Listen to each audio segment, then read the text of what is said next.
time for the second half of the true crime ASMR Vox article on 9 real-life horror stories of people who disappeared and were never found. If you remember last time, I was reading different case files from the Charley Project, which is a database that catalogs people who have disappeared without a trace. And I just wanted to say, I know that ASMR isn't everyone's cup of tea, but don't worry, not every bonus episode will be ASMR. You probably saw my announcement where I said that I had something really special planned that fell through, but it's okay. It was just a little setback, and I'm going to have something new for you soon, as a bonus on top of this for those of you who, ASMR just isn't your cup of tea, which is totally understandable. Not everyone experiences the feeling that comes from listening to ASMR. And it's really fascinating if you read about it, because those who do experience it is like people like me. We get these, tingles at the top of our heads when we hear different sounds or people talking in a whisper. And so I hope you enjoy it, even if you don't experience ASMR. I heard from a few of you that said that this was just relaxing to listen to anyway, so that's nice. So last week we left off on Georgia Weckler. Georgia was the one who we got a little snippet of, and the snippet was curiously prior to her disappearance. Georgia made several remarks indicating that she especially feared being kidnapped. So let's learn more about Georgia Weckler. And before I go on, I was going to light my crackly candle again. I also heard that people liked that, so let me go ahead and do that.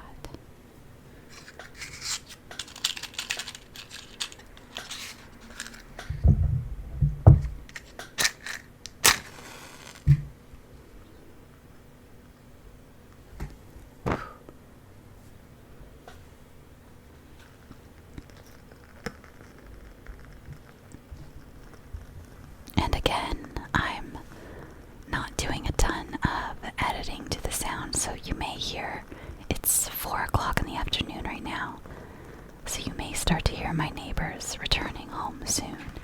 And I apologize I'll make sure there are no loud noises so that they aren't startling, but you will definitely hear a car or a plane or two. Okay. So, Georgia Jean Weckler, missing since May 1st, 1947, missing from Fort Atkinson, Wisconsin, classification, non-family abduction, date of birth, January 28th, 1939, and she was 8 years old when she went missing. She was 4 foot 3 inches and 65 to 75 pounds.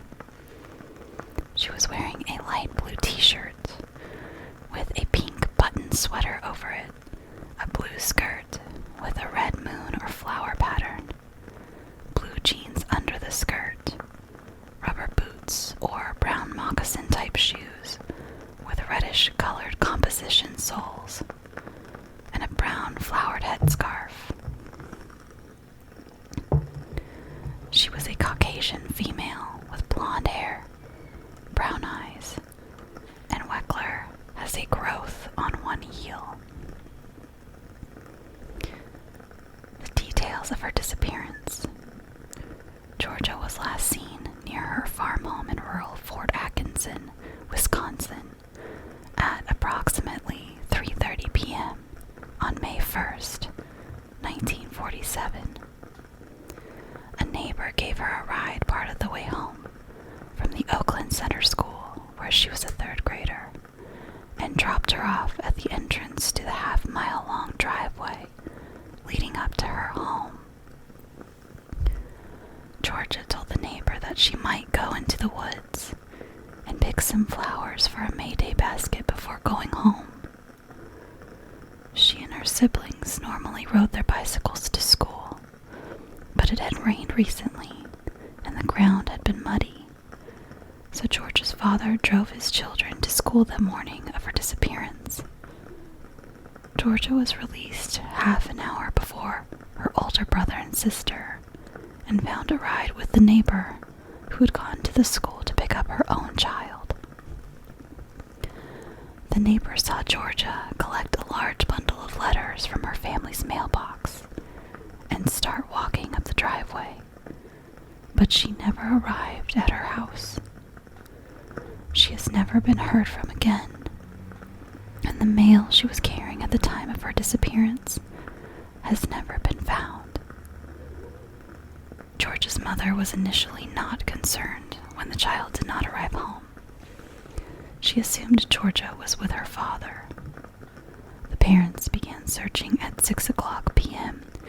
when Georgia's father arrived home without his daughter.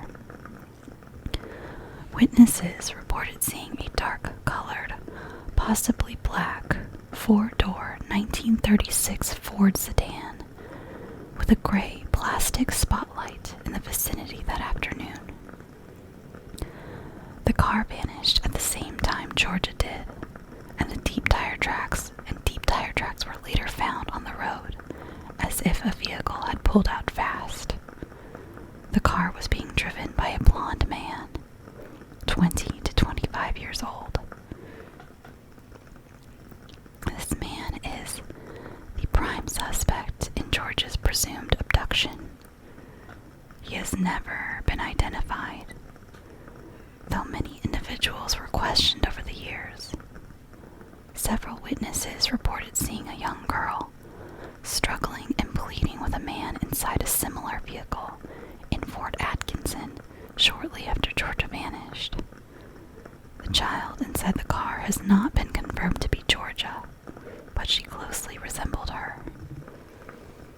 At first, investigators believed Georgia had been kidnapped for ransom, as her father was a public official and a man of means. Days passed and no ransom demands were made, however. Authorities now believe Georgia was taken by a sexual predator. Curiously, prior to her disappearance, Georgia had made several remarks indicating that she especially feared being kidnapped. Buford Sennett, a convicted rapist and murderer who had just started serving a life sentence in prison, confessed to Georgia's murder in the fall of 1947. Photographs of Sennett in 1947 and 1987 are posted with this case summary. He claimed that he and a companion he refused to name had kidnapped her for ransom purposes and given her some sleeping pills, and she had accidentally overdosed and died. Sennett said he had tossed Georgia's remains into the Blue River near the town of Blue River, Wisconsin. A search of the river turned up no sign of Georgia, however. Some ashes were found in the woods near his former hideout and were subjected to forensic testing. As a woman reported witnessing Sennett burn Georgia's body, no clues were gained as a result of the testing. Sennett was never charged in connection with Georgia's case, and police are not certain whether he was involved. He later recanted his confession and afterwards maintained that he had nothing to do with Georgia's case. He was paroled in 1974, but arrested again for the sexual assault of two young girls, and in 1987 was sentenced to 20 years in prison. This sentence ran consecutively to the remainder of his 1947 rape/murder sentence, since he violated parole by being arrested. Sennett died in a Wisconsin prison in 2008. He was not the only individual to confess to Georgia's kidnapping.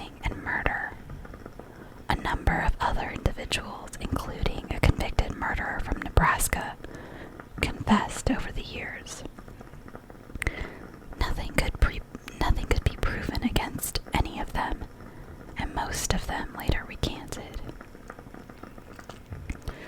Georgia's case received additional attention 10 years after she vanished.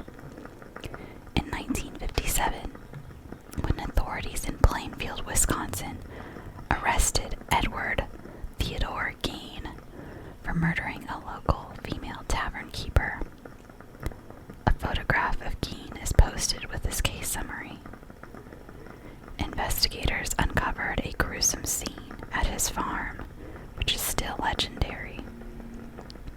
Many body parts and items such as lampshades made from human skin were located. Almost all of them turned out to be from local cemeteries. Gein confessed only to the murders of 2 tavern keepers. He was declared insane and sent to a mental hospital, where he died in 1984.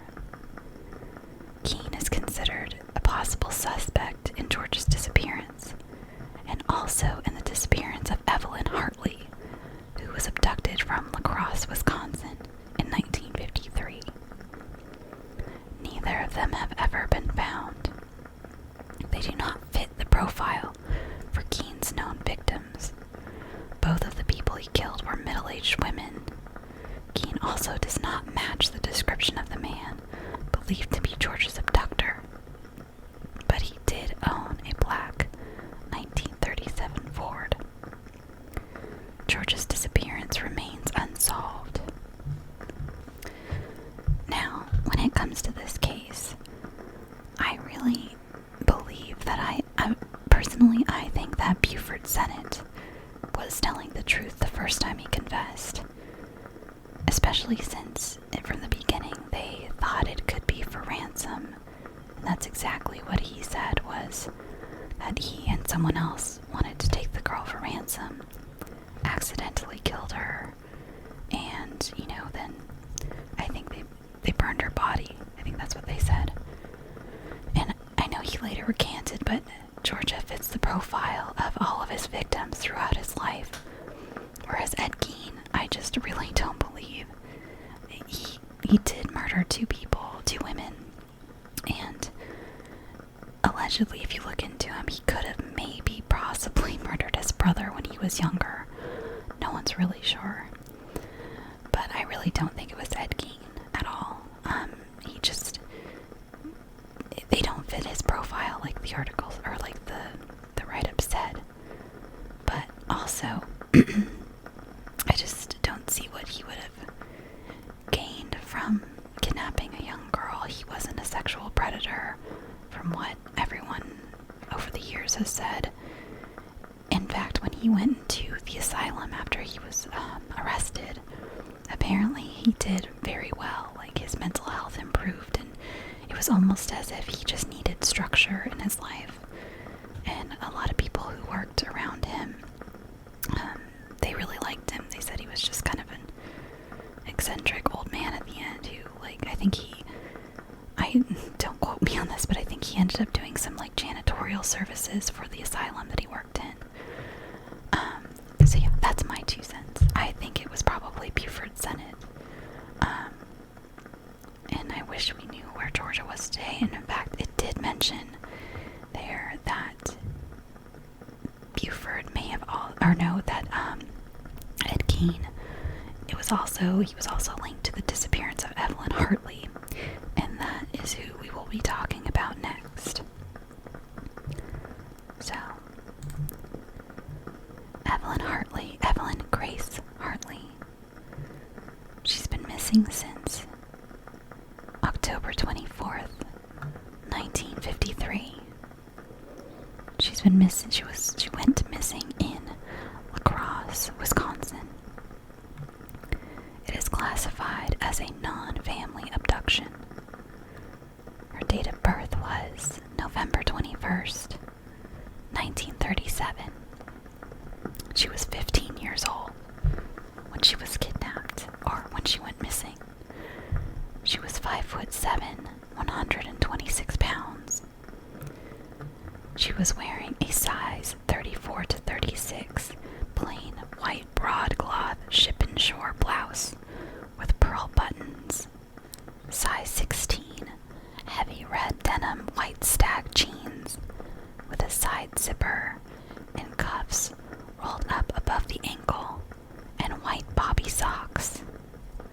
Also, just a quick nerdy note, sizing back in the 50s was different than it is today. So those sizes don't directly translate to the way we size clothing today. Anyway, distinguishing characteristics. Caucasian female, brown hair, blue eyes. Evelyn wears eyeglasses, but did not have them on when she disappeared. Her blood type is A. Evelyn's nickname is Evie. The details of her disappearance. Evelyn was babysitting a 20-month-old girl at the home of La Crosse State College professor Viggo Rasmussen on the evening of October 24th, 1953. Rasmussen and his wife, along with many other La Crosse residents, were attending the town homecoming game. The Rasmussen house was located in the 2400 block of Hochschler Drive. Sorry if I'm pronouncing these names and places wrong. The family had a regular babysitter, but she also planned to attend the homecoming game that night, so Evelyn was hired as a replacement. She brought 4 or 5 school books with her and planned to study while the baby slept. She was supposed to call her parents at 8:30 p.m. to check in, but she never did. Her father tried to call several times that day and never got an answer. He became worried and went to Rasmussen's house to check on his daughter. Evelyn's father found the house's doors locked and the lights and radio on. The baby was unharmed, asleep in her crib, but there was no sign of Evelyn. The furniture inside the living room was disarranged, and Evelyn's textbooks were scattered. One of her shoes and her eyeglasses, which were broken, were on the living room floor. Her other shoe was found in the basement. All the windows in the house locked except a basement window in the back of the house. The screen for that window had been taken out and was leaning against the outside wall. A short stepladder was positioned at the window in the basement. It belonged to the Rasmussens, and they'd been using it to help paint the basement. 3 other windows had pry marks. There were footprints from a pair of sneakers in the basement window box and in the living room. In addition to the indications of forced entry was a significant amount of blood of Evelyn's type, both inside the home near the basement window and outside in the yard. There were 2 pools of blood in the yard. One stain was 18 inches in diameter. There was a bloody handprint about 4 feet off the ground on the wall of a garage 100 feet from the Rasmussens' home, and stains on the home of a neighbor's house. Authorities believe Evelyn's abductor or abductors carried or dragged her through the yard, and blood pooled twice where the kidnappers stopped and rested her on the ground. Tracker dogs traced Evelyn's scent for 2 blocks, then lost the trail at Cooley Drive, northeast of the Rasmussen home. Authorities believe whoever took her put her in a car. One neighbor reported seeing a light-colored car circling the neighborhood at approximately 8 o'clock p.m. Another local resident said they heard screams at about 7 p.m., but they assumed it was children playing. Authorities believe Evelyn was abducted around that time. 2 days after her disappearance, a local man named Ed Hofer came forward to say that at about 7:15 p.m. that night, he almost hit a 2-toned green 1941 or 1942 Buick, which was speeding west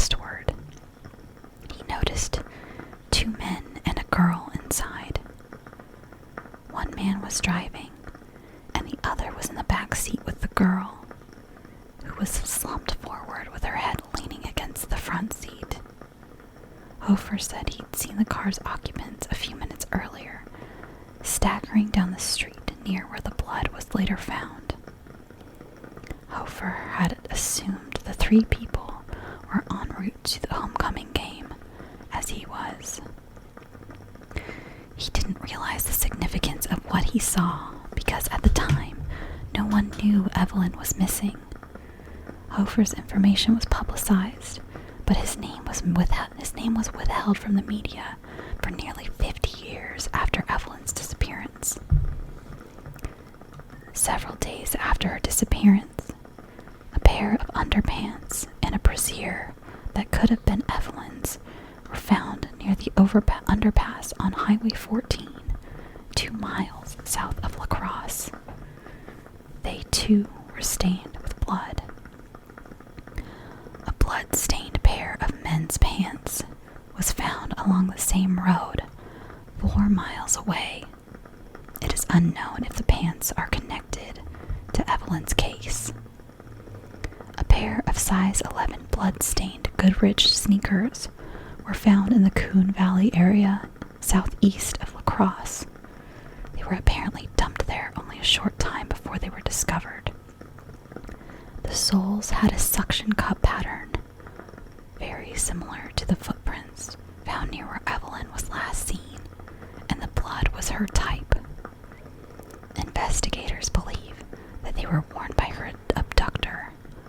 Inside one of them was a single human hair, possibly from an African American. Okay, quick note, we're going to sidestep for a second. Hair analysis has been proven to be like false science. They don't do that anymore. Also, one single hair and them thinking it was from an African American was just old-timey ways of being racist, because white people also have, what I presume to be probably in black hair. Anyway, back to the story. Just had to let you guys know that. Authorities consulted the Goodrich Company and learned that that particular model of shoe was called a hood mogul and was sold in Wisconsin, Iowa, Michigan, and Illinois. Based on the pattern of wear on the shoes, investigators believe their owner worked with machinery. The shoes also had a distinctive circular pattern on the soles, suggesting that their owner frequently operated a Whizzer motorbike. Investigators determined that the two different people had worn the shoes. The second wearer's feet were too big for them. Within 800 feet of the shoes was a well-worn size 34 blue denim jacket with metallic buttons and blood stains on the front, back, and sleeves. The jacket had some base metal paint flecks on it. It had been cut off the bottom and roughly re-hemmed with white thread, and one of the 4 buttons was missing.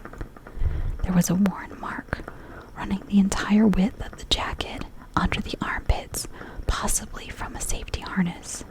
There were bast fibers, like the kind used in scrubbing brushes, in the left-hand pocket. The blood on the jacket was Evelyn's type, and blood smears found at the house she was taken from were made by cloth with the characteristics of denim.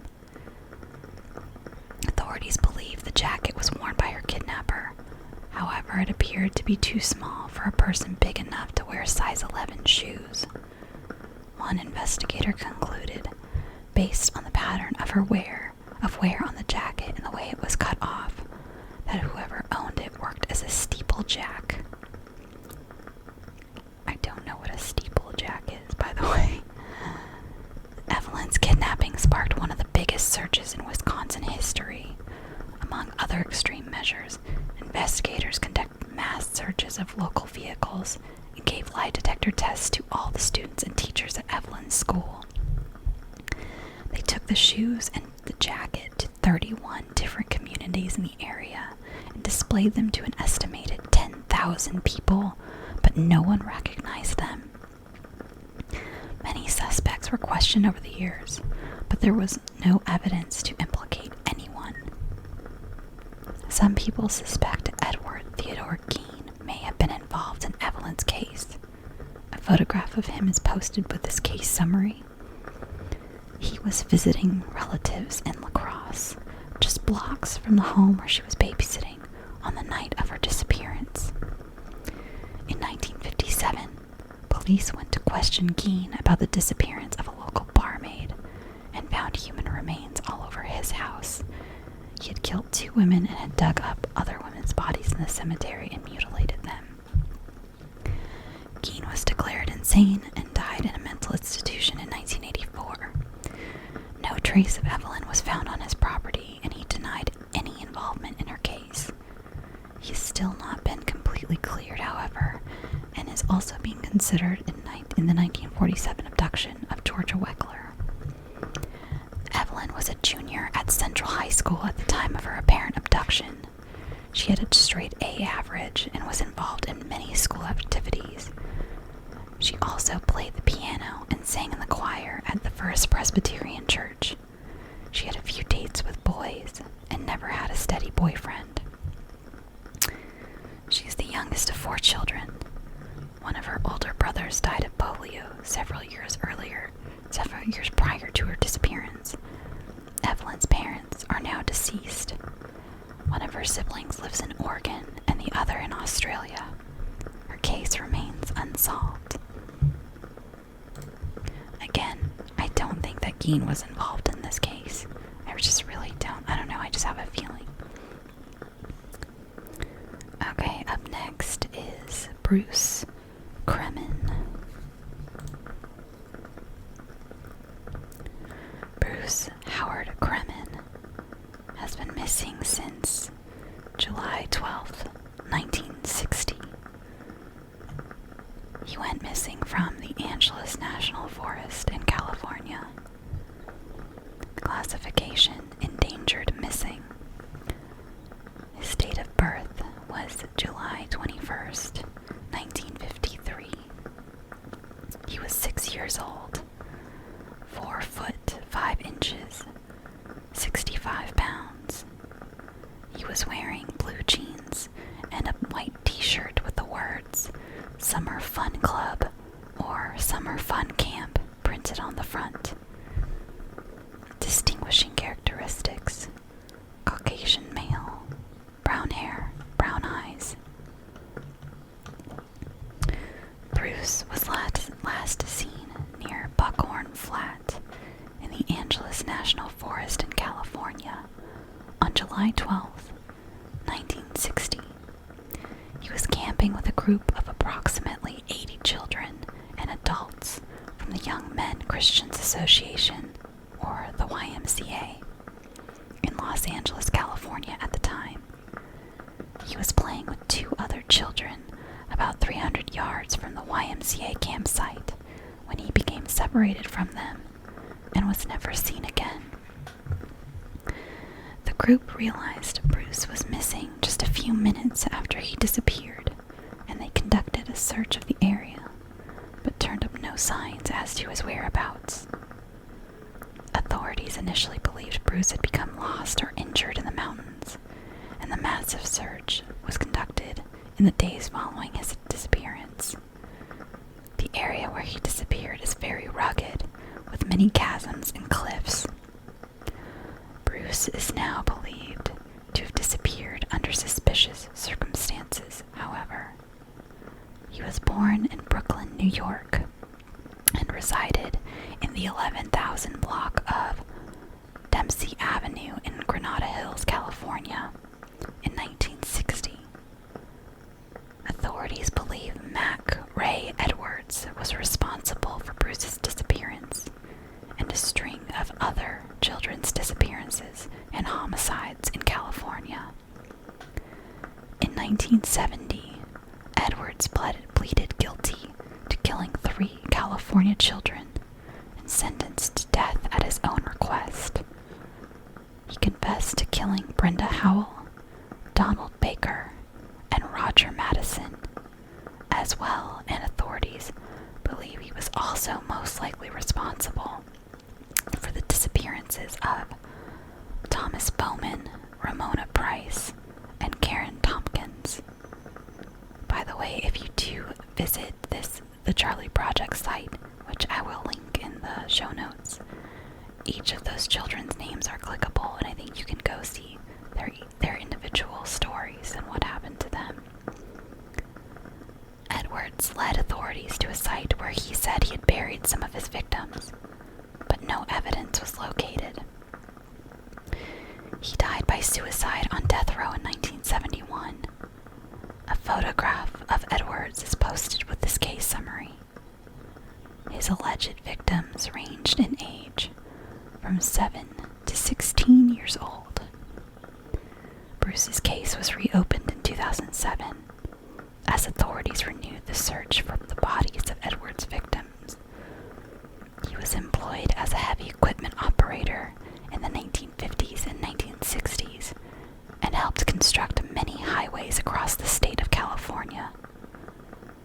Investigators believe he may have buried the children's remains under the highways. Foul play is suspected in Bruce's disappearance due to the circumstances involved. That last part gave me incredible chills. I live in California, like most of you know, and the idea that there are children buried under the highways is absolutely horrifying. Let's move on to the next one. That really sent a chill up my spine. The next one is Marjorie West.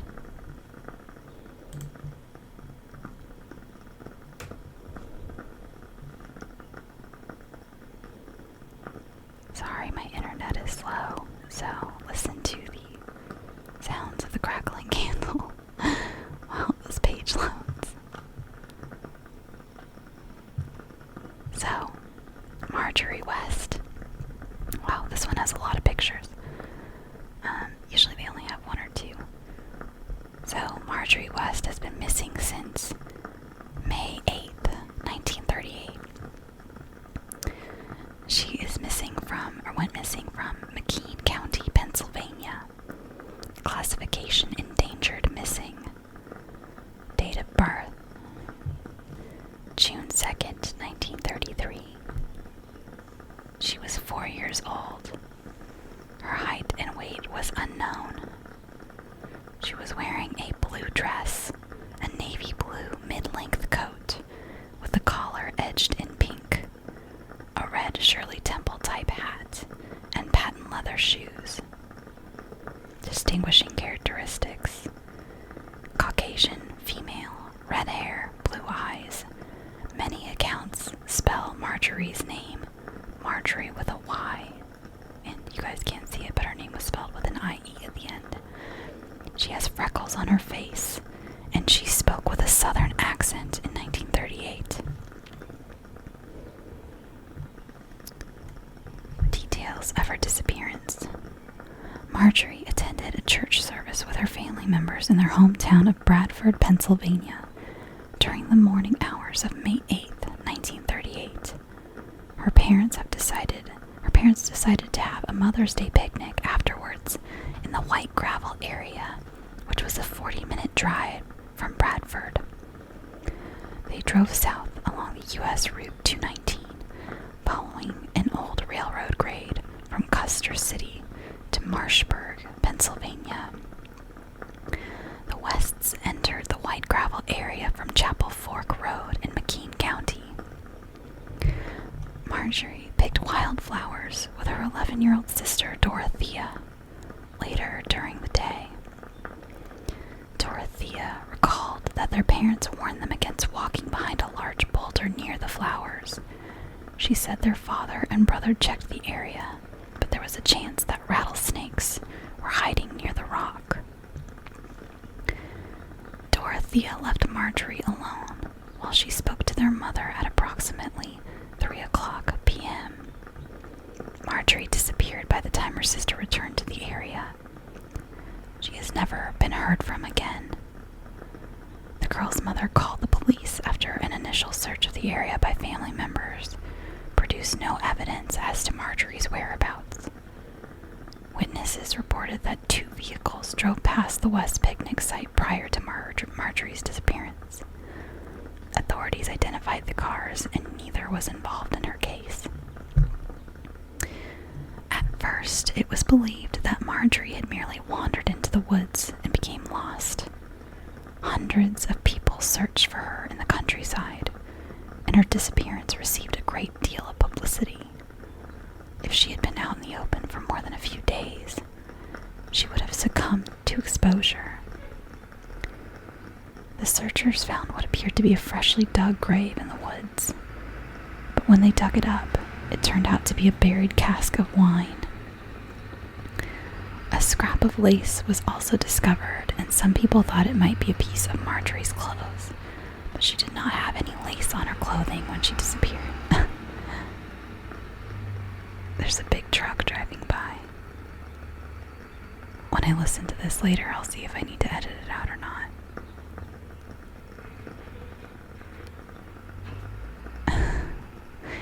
I swear, my neighbors, I don't know, the building next to mine, my office window looks into their parking lot, and they've constantly got like big trucks going through there. I don't know what. It's like someone there is constantly getting furniture delivered or something. I don't understand. Anyway, a scrap of lace was also discovered, and some people thought it might be a piece of Marjorie's clothes, but she did not have it on any lace on her clothing when she disappeared. No footprints or other indications of Marjorie's whereabouts were ever found. A taxi driver in Thomas, West Virginia, claimed he saw a weeping girl matching Marjorie's description and wearing similar clothes, riding in a dark green sedan with an unidentified man in his 30s. The sighting took place at 11:38 p.m. on the night of her disappearance. The driver said that the individual said the girl was his daughter and asked the taxi driver where the nearest motel was located. The driver directed him to an establishment across the street. The man left the child in the car and went inside the hotel, but there were no vacancies. The man returned and inquired about a local liquor store. The driver instructed him to stop at a bar down the road. The taxi driver identified Marjorie as the man's passenger several days later. A man matching the description of the unidentified individual refueled at a gas station outside of Thomas, and an attendant reported seeing a bundle wrapped in a gray blanket in the backseat of his car. The man's identity remains a mystery. Investigators determined that the approximate travel time along U.S. Route 219 between the White Gravel area and Thomas, West Virginia was 8 hours. If the individual abducted Marjorie around 3 p.m., they would have arrived in Thomas by 11 and 11:30 p.m. that evening. Authorities were unable to confirm the child's identity. There was speculation that Marjorie was taken to Canada by other family members, while others theorized that she may have fallen down an abandoned oil well near White Gravel. Some people believed that Marjorie may have been abducted and taken in the south or southwestern United States. Additional speculation pointed towards the Tennessee Children's Home Society near Memphis, Tennessee. The facility was operated by Georgia Tan, who was initially lauded for placing at-risk children in adoptive homes. Authorities eventually learned that Tan had kidnapped over 1,200 young children during the years 1932 through 1951. The majority of victims were abducted from states bordering Tennessee, although some children resided in Connecticut. Judge Camille Kelly approved Tan's custody bids for the majority of the victims. Tan placed most of the children with childless couples in New York City, New York, or Los Angeles, California. None of the theories have been proven, and no one has been implicated in Marjorie's disappearance. Dorothea strongly resembles Marjorie, and her photos are posted with this case summary. Marjorie's case remains unsolved. I'm gonna have to look more into this Georgia Tan person. I've never heard of them, and 1,200 kidnappings is nothing to shake a stick at. That's insane.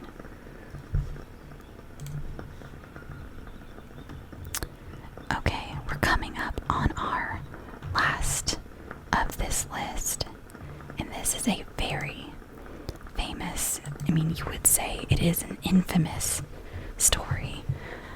I'm sure a lot of you have heard of this one. I definitely have, and I've definitely heard many, many, many different theories as to what happened to these children. So, if you haven't heard this one, you are in for a ride, because this is a crazy and very sad story. This is about the Sodder children in West Virginia. Okay, so the Charley Project, it doesn't have one single page about all of the Sodder children. Well, it does. You'll see they each have their own individual pages, which is only fair. They were individual people. And so I'm going to go with Louis Erico Sodder, because Louis his story gets more interesting as the years went on. But this does lay out the entire story for all of them. It just goes into some weirdness that involved Louis later on. So, all of the Sodder children went missing on December 24th, 1945, which most of you know is Christmas Eve. They went missing from Fayetteville, West Virginia. Their classification is endangered missing. Date of birth for Louis was December 30th, 1935. He was 9 years old. His height and weight was unknown. Distinguishing characteristics: Caucasian male, black hair, brown eyes. Louis is of Italian descent. He's left-handed and has a small mole on the corner of his mouth. Now, like I said, each of these children have their own individual pages. So feel free to come look it up, and you can see all their individual characteristics and ages and everything. So the details of the disappearance. Louis is one of 10 children and resided in Fayetteville, West Virginia, with his parents at the time of his disappearance. On Christmas Eve in 1945, Louis and 4 of his siblings, Maurice, Martha, Jenny, and Betty, asked to be allowed to stay up and play with their Christmas toys after the rest of the family went to bed. They promised they would do their chores before they went to sleep, so their parents agreed to let them stay up. Shortly after midnight, the children's mother, Jenny Sodder, was awakened by the ringing phone. When she answered, the female caller on the other end asked to speak to someone Jenny did not know, then laughed and hung up. Jenny believed this was a prank call. Before she went back to sleep, she noticed that her home's lights were on, the shades were up, and the doors were unlocked. Jenny was woken up again that night by a noise on the roof. At 1:30 a.m., she realized that the house was on fire. She called for her husband and children to get out. 2 of the Sodder sons and their daughter, who was carrying the baby, made it outside. But Jenny and her husband George realized Maurice, Martha, Louise, Jenny, and Betty were missing. Oh, I think that was supposed to be Louis, not Louise. There's a typo here. George tried to find a ladder, which was kept near the house so he could climb up to the children's bedrooms. But the ladder had disappeared. It was later found and down an embankment away from the house. The Sodder house burned to the ground less than 45 minutes after the fire started. The fire department initially blamed the blaze on faulty wiring. Some reports stated that officials could not find any trace of the missing children's remains in the ashes, but other reports maintained that some bone fragments and possible human organs were located. One was analyzed, and it turned out to be a beef liver, coroner's jury ruled that the missing soldered children had died in the fire. Afterwards, and against the advice of the fire marshal, George plowed over the remains of his home and planted flowers in the memory of his lost children. Within months of their children's presumed deaths, George and Jenny decided that they had not been killed by the flames, but had been kidnapped, and the fire deliberately set to cover the crime. The house's telephone line had been cut sometime before or after the fire. Witnesses reported sightings of the children in the area shortly after they supposedly died. The Sodders attempted to get the case reopened, but for many years, the police refused to investigate because they believed no crime had been committed. In 1949, George and some others excavated the site of his former home to search for the missing children's remains.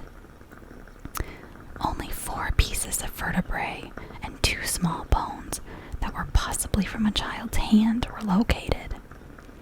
A pathologist who assisted with a quick search remarked that it was unusual that so little was found, as the fire was quick burning and should not have so completely destroyed the children's remains.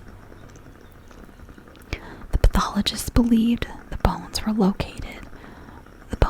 located were from a 14 to 15-year-old, which would match Maurice's age. But due to the location that the bones were found in the floor plan of the house, George did not believe that they were from his son. Another analysis conducted years later determined the bones were from a 16 to 22-year-old person. Curiously, the bones did not have any signs of fire damage. It was suggested that they were planted at the site from a nearby cemetery, but there is no evidence to support this theory. In 1968, George and Jenny received a photograph in the mail of a young man in his mid-20s. The photograph is posted with this case summary. On the back of the photograph were these words: Louis Sodder, I love brother Frankie, ILIL boys, A, and these are, seems like a license plate or something, but it's A90132, or possibly A90135. The Sodders believed it was a photo of Louis as an adult. They were unable to verify their theory, however. The man in the photo remains unidentified, and it is unclear who sent the picture to the Sodders and why. Jenny and George searched for their children for the rest of their lives, posting a billboard advertising a reward for their safe return. George died in 1969, and Jenny in 1989. Many people theorized that the missing children were killed in the fire and their parents were simply unable to accept the loss. But others believe the children were indeed abducted and were possibly taken to Italy. The youngest Sodder child, who was an infant at the time of the fire, is still trying to determine what really happened to her brothers and sisters. So, this was a pretty brief overlook of this story. There's a lot of material out there with more information. I remember one story about how a waitress swears that all the children came into her diner with a strange man and a strange woman one day, and it was kind of ignored. Basically, the police chief of this town was so bent on not being proven wrong that there are actually theories that he's the one who planted the bones in where the site of the house was. And I think he's the one who found the supposed organs, which turned out to be a beef liver. Basically, the police chief in this story was really shady, and I think there was some shady stuff going on with the fire marshal as well. But yeah, supposedly the kids were seen several times by different people, and that letter that photograph is just plain weird, you know. I don't know who would do that, if it was someone just trying to mess with them or something.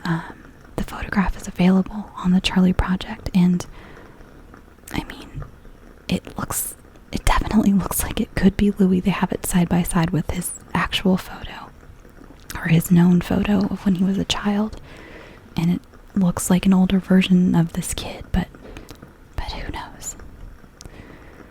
Well, you guys, that was the entire list on Vox. That's obviously not the entire, list on the Charley Project. There's still many, many stories on the Charley Project website. I hope you enjoyed this. Let me see. Oh, this one went way longer than the last episode. So, I'm going to sign off. I hope you enjoyed this. I'll probably do another one of these. I enjoy doing these ASMR episodes, and these true crime things are all really interesting. There are a few here that I hadn't heard of, like the guy who buried kids under the freeways in California. That's insane. So, and the woman who was convicted of over 1,200 kidnappings. It's crazy. Well, I hope you guys have a good night. And if you haven't drifted off to sleep yet, then let me wish you sweet